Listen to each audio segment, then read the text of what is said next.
మనం సంభాషణ చేసుకోవాలి. ఎందుకనంటే ఆయన చెవులు నీతిమంతులు మొరపెట్టినప్పుడు, నీతిమంతులు సంభాషించుకున్నప్పుడు ఆయన చెవులు వింటాయంట. ఆమేన్. దేవుని స్తోత్రం. ఆ తర్వాత ఆయన పరిశుద్ధ నామమును బట్టి అతిశయించుడి.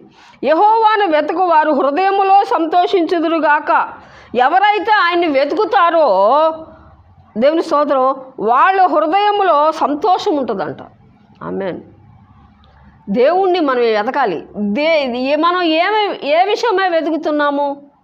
దేవుని స్తోత్రం. దేవుని బిడ్డగా, దేవునికి నువ్వు ఇష్టడుగా ఇష్టరాలుగా నువ్వు ఉన్నట్టయితే ఆయన నామమును ప్రతిదినం మనం వెతకాలి. ఆమేన్. అందుకనే యెహోవాను వెతుకువారు హృదయమందు సంతోషించుదురుగాక. యెహోవాను వెతుకుడి, ఆయన బలమును వెతుకుడి.